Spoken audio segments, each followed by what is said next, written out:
فقال يا رسول الله دلني على عمل إذا أنا عملته فأحبني الله وأحبني الناس. فقال رسول الله صلى الله عليه وسلم ازهد في الدنيا يحبك الله وازهد فيما في أيدي الناس يحبوك.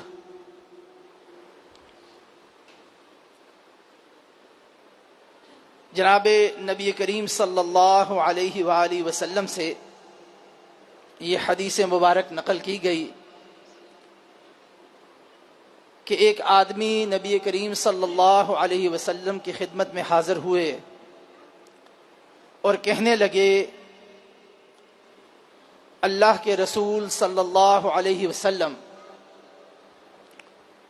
مجھے ایسا عمل بتائیے کہ جب میں وہ عمل کروں تو اللہ مجھ سے محبت کرنے لگ جائے، اور وہ عمل ایسا بھی ہو کہ لوگ بھی مجھ سے محبت کرنے لگ جائیں۔ جناب نبی مکرم صلی اللہ علیہ وسلم نے فرمایا دنیا سے بے رغبت ہو جاؤ، اللہ تم سے محبت کرنے لگ جائے گا، اور جو کچھ لوگوں کے پاس ہے اس سے بے نیاز ہو جاؤ تو لوگ تم سے محبت کرنے لگ جائیں گے۔ یہ حدیث مبارکہ اپنے اندر بڑا ہی وسیع اور جامع مفہوم رکھتی ہے۔ معاشرے میں عام طور پر ہر شخص کی یہ خواہش ہوتی ہے الا ماشاء اللہ کہ وہ مرجع خلائق بن کر رہے۔ مرجع خلائق کیا ہوتا ہے؟ مرجع خلائق یہ ہوتا ہے کہ جتنی مخلوق ہے معاشرے میں، یعنی انسان ہیں جتنے، انسان چاہتا ہے کہ میں ان کا محبوب اور ان کا مرغوب بن کے رہوں۔ کوئی یہ نہیں چاہتا کہ میں لوگوں کا مبغوض اور نفرت کا نشانہ بن کے رہوں۔ یہ انسان کی جبلت کے اندر ایک خواہش موجود ہے کہ انسان چاہتا ہے کہ میں اپنے گھر میں، دفتر میں، معاشرے میں، جہاں جہاں میں اٹھتا بیٹھتا ہوں میں لوگوں کی نگاہوں کا مرکز ہوں، لوگ میرے بارے میں اچھی بات کریں، مثبت بات کریں۔ اور ظاہر بات ہے لوگ اچھی بات اور مثبت بات کسی شخص کے پیٹھ پیچھے اسی وقت کریں گے جب دل سے وہ اس کو چاہتے ہوں، جب دل سے وہ سمجھتے ہیں کہ فلاں شخص جو ہے وہ اچھا آدمی ہے۔ اور اچھے آدمی سے اگلا مقام یہ ہے کہ اگر کسی شخص کو کسی شخص سے محبت ہو، وہ اس کی طرف رغبت رکھتا ہو، اس کا احترام کرتا ہو، اس کے دل جمی سے اس کے ساتھ ایک تعلق رکھتا ہو، تو وہ نہ بھی ہو تو یہ شخص جہاں بھی بیٹھے گا وہ اس شخص کا ذکر ہوگا تو اس کی تعریف کرے گا، اچھے الفاظ میں اس کو بیان کرے گا۔ تو معاشرے میں عام طور پر تمام لوگوں کی یہ خواہش ہوتی ہے کہ اگر ہم کسی محفل سے اٹھ کے جائیں، کسی دفتر سے اٹھ کے جائیں، تو پیٹھ پیچھے جب ہمارا ذکر ہو تو اچھا ذکر ہونا چاہیے۔ پیٹھ پیچھے جب انسان کا ذکر ہو اور لوگ اس کا عیب بیان کریں، لوگ اس کے اندر جو برائیاں ہیں وہ بیان کریں، لوگ اس کے بارے میں شکوے شکایت کریں، لوگ اس کے محاسن کے بجائے لوگ اس کے اندر جو ایک بری خصلتیں موجود ہیں ان کا ذکر کریں، تو یہ تو لوگوں کو پسند نہیں ہے نا۔ اور اس طرف انسان یہ دھیان بھی نہیں دیتا کہ کیا وہ عیوب اور وہ بری چیزیں اور وہ برے کام جو ہیں وہ میرے اندر موجود ہیں، شاید لوگ اس لیے اس کا ذکر کرتے ہیں۔ اس وقت ہم سب کو یہ یاد آ جاتا ہے کہ عیوب پر پردہ ڈالنا چاہیے۔ اگر میرے اندر یہ عیب موجود بھی ہے تو میری غیر موجودگی میں اس کا ذکر کرنا تو یہ چغلی ہے، اور اس کی تو نبی کریم صلی اللہ علیہ وآلہ وسلم نے بھی اس سے منع کی ہے۔ تو اس وقت ہمیں یہ تمام نصوص یاد آتی ہیں، لیکن عمومی طور پر ہماری حالت یہی ہوتی ہے۔ اور پھر دوسری اس سے بڑی خواہش جو ہے، جو زیادہ شخص اللہ کا مقرب بندہ بن جائے، جو دین پر چلے، وہ یہ کہ اللہ سبحانہ و تعالیٰ کی محبت مجھے حاصل ہو جائے۔ تو یہ کوئی شخص بھی ایسا تھا جو نبی کریم صلی اللہ علیہ وآلہ وسلم کے پاس آیا اور آگے اس نے بڑا زبردست سوال کیا کہ یا اللہ مجھے، یا رسول اللہ مجھے کوئی ایسی بات بتائیں کہ میں اللہ بھی مجھ سے محبت کرنے لگ جائے اور لوگ بھی مجھ سے محبت کرنے لگ جائیں۔ یعنی آپ سے بھی دیکھیں، سوال دیکھیں لوگوں کے کہ نبی کریم صلی اللہ علیہ وآلہ وسلم کے پاس جب صحابہ آتے تھے تو وہ کس کوالٹی کے اور کس معیار کے سوالات کیا کرتے تھے، اور آج ہم کس کوالٹی اور کس معیار کے سوال کرتے ہیں۔ ہم مسجدوں میں ہوتے ہیں، بیٹھے ہوتے ہیں، دروس میں، تقاریر میں، جلسوں میں، اور آپ احباب بھی تقریباً کم و بیش سارے اس مسجد میں، کسی دوسری مسجد میں، کسی تیسری مسجد میں ہم موجود ہوتے ہیں، اور ہمارے کیا سوالات ہوتے ہیں؟ 100% ہمارے سوالات جو ہیں وہ فقہی موضوعات پہ ہوتے ہیں۔ فلاں کام ایسے ہو سکتا ہے، فلاں چیز ایسے ہو سکتی ہے، فلاں چیز ایسے جائز ہے، فلاں چیز ایسے. اور فقی موضوعات میں بھی جو مختلف فی جو باعث نزاع ہمارے معاشرے میں فقی مسائل ہیں نا، وہ ہم اور ہر وقت ہی وہ پوچھتے رہتے ہیں. اچھا، اب فقی مسائل پوچھنا کوئی عیب نہیں ہے، بری بات نہیں ہے. انسان ظاہر بات ہے فقی مسائل پوچھے گا تو اپنی زندگی اسلام کے مطابق، شریعت کے مطابق بسر کرے گا نا. لیکن اس کے اندر بھی کوئی نہ کوئی بیلنس تو ہونا چاہیے نا. انسان ہر وقت ہی بال کی کھال اتارتا رہے اور مسائل کو اس انداز میں کوریدتا رہے کہ عمل تو دور کی بات ہے، لیکن بس یہ دیکھتا رہے کہ کوئی انچ دو انچ کی کمی فلاں کسی معاملے میں تو نہیں رہ گئی، اور ہر وقت اور ہر سیزن کے مطابق گھوم گھوم کر انہی فقی مسائل پہ آ جائے جن کے بارے میں دلائل فریقین کے بالکل واضح ہیں، لیکن اس کے باوجود پوائنٹ سکورنگ کے لیے ہم یہ کام کرتے ہیں. اب فقی مسائل ضرور ہونے چاہیے، مگر یہ جو اس طرح کے مسائل ہیں نا کہ ایک شخص اللہ سے محبت کے بارے میں سوال کرے اور ایسے اعمال کے بارے میں سوال کرے کہ لوگ اس سے محبت کرنے لگ جائیں، یہ ہے فقہ القلوب. دل کی جو فقہ ہے نا، انسان کا دل جب بدلتا ہے اور انسان کے اندر وہ معیار آتا ہے کہ انسان یہ جو فقی مسائل ہیں، عبادات ہیں، ان کے مسائل سے آگے بڑھ کر اللہ کے ساتھ اپنا ایک تعلق قائم کرنے، اور وہ نماز، روزے، عبادات، مخلوق کی خدمت، ان تمام سے وہ جو مسئلہ کشید کرنا چاہتا ہے اور حاصل کرنا چاہتا ہے وہ یہ کہ اللہ کی محبت مجھے حاصل ہو جائے. تو صحابہ کرام رضوان اللہ علیہم اجمعین نبی کریم صلی اللہ علیہ وسلم سے اس معیار اور اس کوالٹی کے سوال کرتے ہیں.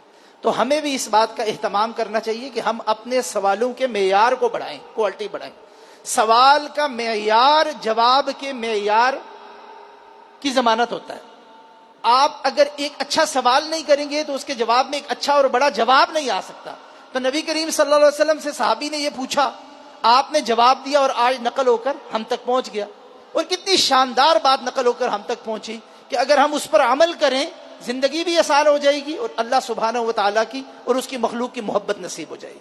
آپ صلی اللہ علیہ وسلم نے اس سوال کے جواب میں کیا فرمایا؟ آپ نے فرمایا کہ جو کچھ اس دنیا میں ازہد، جسے ہم زہد نہیں کہتے اردو میں، زہد و تقویٰ ہم کہہ دیتے ہیں، اس دنیا سے بے رغبتی اختیار کر لو. دنیا میں جو کچھ بھی ہے اللہ سبحانہ و تعالیٰ کی محبت حاصل ہو جائے گی. ظاہر بات ہے دنیا میں جو کچھ ہے، مال والبنون زینت الحیات الدنیا، اس پہ ایک نہیں متعدد نصوص ہیں کہ دنیا کی یہ ساری چیزیں جو ہیں اور رشتے اور مال و دولت اور جو کچھ اس دنیا میں چکا چوند ہے اور جو ایک اٹریکشن موجود ہے، یہ انسان کو اللہ سبحانہ و تعالیٰ سے دور کرتی ہے. اب ظاہر بات ہے اس حد دنیا کا مطلب یہ نہیں ہے کہ لوگ ان تمام چیزوں کو چھوڑ کے جنگلوں اور پہاڑوں میں اور غاروں میں نکل جائیں، اس لیے کہ نبی صلی اللہ علیہ وسلم نے یہ کام کر کے دکھایا، اس کا اسوہ بتایا، اس کا طریقہ کار بتایا.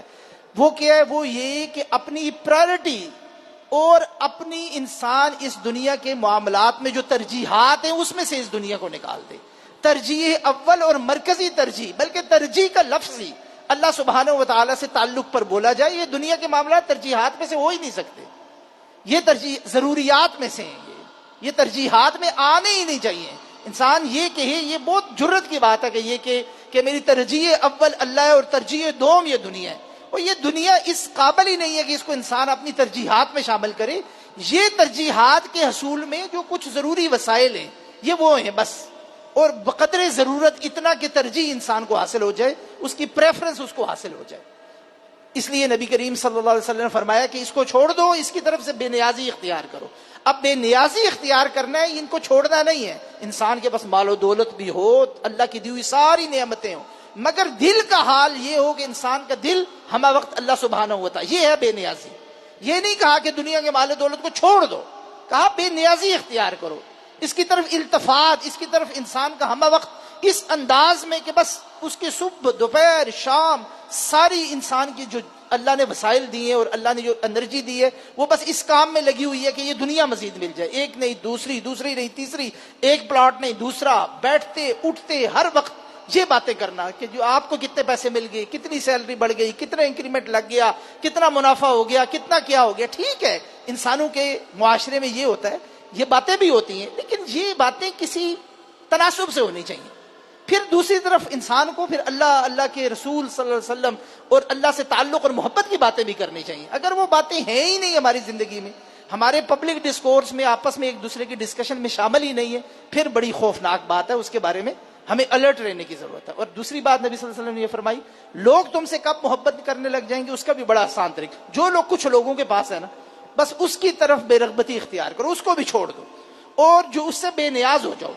اچھا لوگ ایک دوسرے سے تھریٹن اور جیلس اور ایک دوسرے سے حسد کیوں فیل کرتے ہیں اور خطرہ کیوں فیل کرتے ہیں؟ کہ انسان کو یہ ہوتا ہے کہ شاید کسی فلاں شخص کا نا میرے مال پہ نظر ہے، فلاں شخص کی میرے عہدے پہ نظر ہے، میری جاؤ حشمت پہ نظر ہے، جو کچھ میرے پاس ہے وہ مجھ سے اس لیے تعلق بنانا چاہتا ہے، قریب اس لیے آنا چاہتا ہے کہ وہ میرے خلاف میری یہ چیز لینا چاہتا ہے. جب کسی شخص کی طرف سے کسی دوسرے شخص کو یہ ضمانت مل جائے اور اس کو یقین ہو جائے کہ اس کا میرے مال، دولت، عہدے، عزت، آبرو، جو کچھ دنیاوی چیزیں میں نے جمع کی ہیں اس سے کوئی تعلق نہیں ہے، اس چیزوں سے یہ بالکل بے نیاز ہو گیا، تو اس شخص کی طرف سے کھٹکا ختم ہو جاتا ہے. جب اس شخص کی طرف سے انسان کے دل کی کھٹک ختم ہو جائے تو اس کے ساتھ انسان کے تعلق کی نوعیت بدل جاتی ہے، اور وہ نوعیت ظاہر بات ہے کہ پھر ملنساری، محبت، اعتبار پر مبنی بن جاتی ہے. مسئلہ وہاں پہ ہوتا ہے جہاں انسان کے ساتھ میرٹ پہ تعلق بنانے کے بجائے، اس کے کردار کی وجہ سے تعلق بنانے کے بجائے اس کے مال اور دولت اور اس کے سٹیٹس کی وجہ سے تعلق بناتا ہے.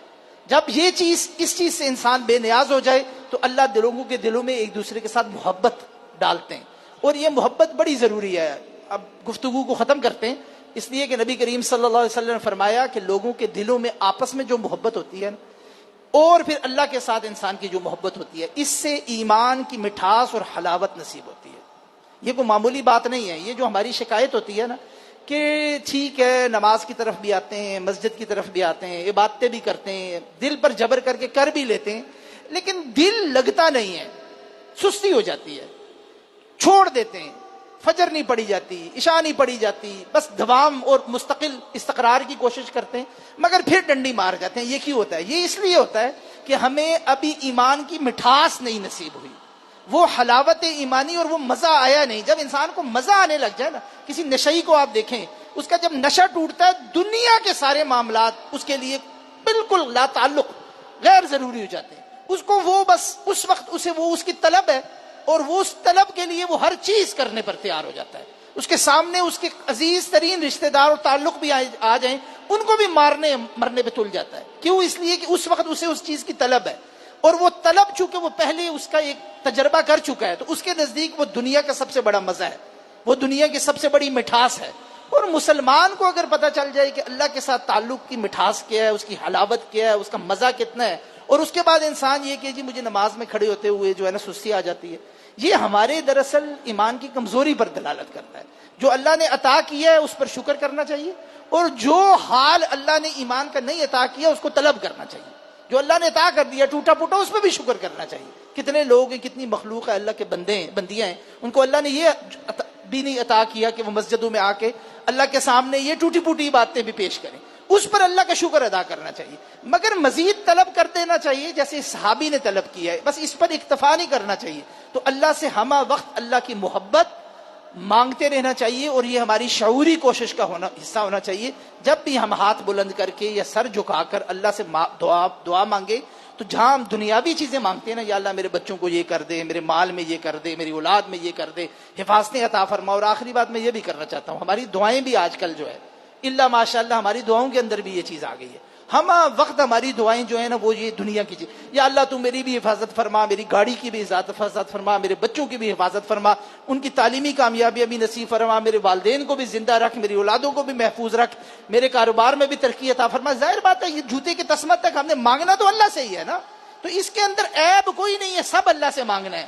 مگر اس کے ساتھ ساتھ یہ بھی سوچنا چاہیے کہ آخری مرتبہ اللہ سے اللہ کی محبت کب مانگی ہے. یہ سوچنے کی بات ہے نا کہ یا اللہ ہاتھ بلند کر کے آخری مرتبہ کہا یا اللہ تو اپنی محبت نصیب فرما، مجھے بندہ بننے کی توفیق نصیب فرما، ایمان کی مٹھاس اور حلاوت نصیب فرما. آخری مرتبہ کب مانگی ہے یہ بات؟ جنہوں نے مانگی ہے وہ بڑی مبارکباد کے مستحق ہیں، اور اللہ رب العزت یقیناً اپنے ان بندوں کو اس نے چنا ہوا ہے کہ آج کی مادیت کے دور میں جب ہماری دعائیں بھی سراسر مادیت پر مبنی ہو گئی ہیں، مانگنا اللہ سے ہے لیکن یہ ایک روحانیت جو مانگنے میں بھی ہے، طلب کے اندر جو روحانیت ہے، اللہ سبحانہ و تعالیٰ سے کوشش کر کے دعائیں کرتے وقت ایک پورشن، ایک حصہ اس طرح کی دعاؤں کا بھی رکھنا چاہیے جس میں یہ نہیں ہے کہ جی مادی چیزیں ہر وقت مانگ رہے ہیں. اللہ سے اس کا تعلق، محبت، اللہ کی معیت، یہ ساری چیزیں بھی اللہ سبحانہ و تعالیٰ سے طلب کرنی چاہیے. سبحانک اللہم و بحمدک اشہد ان لا الہ الا انت سبحانک استغفرک و اتوب الیک.